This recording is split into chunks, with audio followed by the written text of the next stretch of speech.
Artinya gini, kalau kita ingin Indonesia damai, sebenarnya yang untung itu Islam.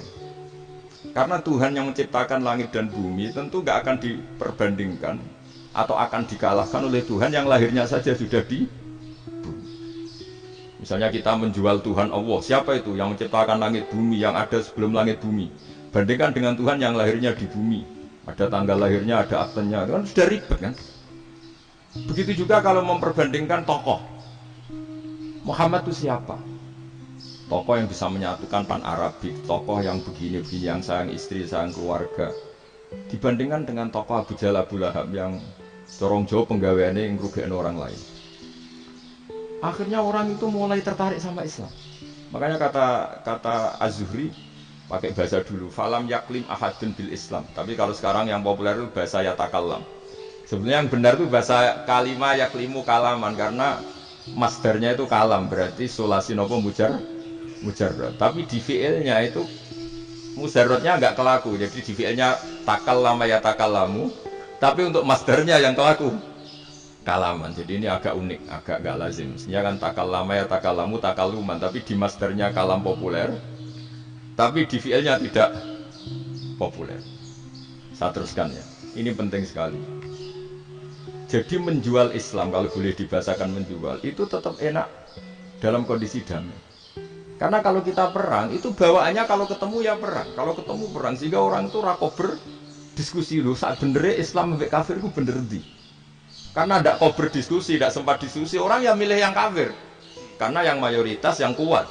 Sementara Islam zaman itu lemah. Dan Nabi itu yang diminta hudnah, yang penting kita damai. Terus orang boleh mendiskusikan benar mana kita dan mereka. Ya setelah diskusi ya tadi kan nggak mungkin Allah yang begitu keren hebat pencipta langit bumi dibandingkan berhala yang mengurus dirinya sendiri saja tidak bisa. Walhasil terus orang mulai tertarik sama Islam dan aturannya nggak boleh dilarang diskusi itu. Nah makanya saya pernah ditanya beberapa profesor di Jogja, Gus, suatu saat kalau kampus paling keren di Jogja ini ada Islamic Studies, kemudian pengajarnya dari berbagai agama, ini riskan nggak bagi Islam?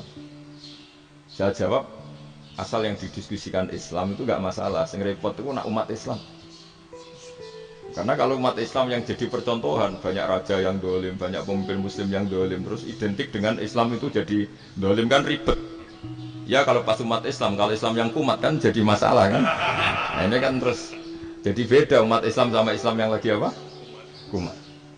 Singkat cerita terus Islam mendapat posisi yang luar biasa.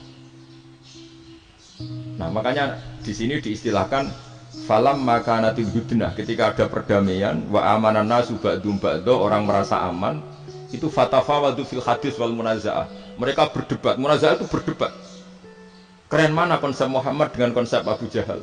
Keren mana konsep Tuhannya Muhammad dengan Tuhan kita? Terus diskusi dan mereka akhirnya ikrar, wah yang benar ya Muhammad lah.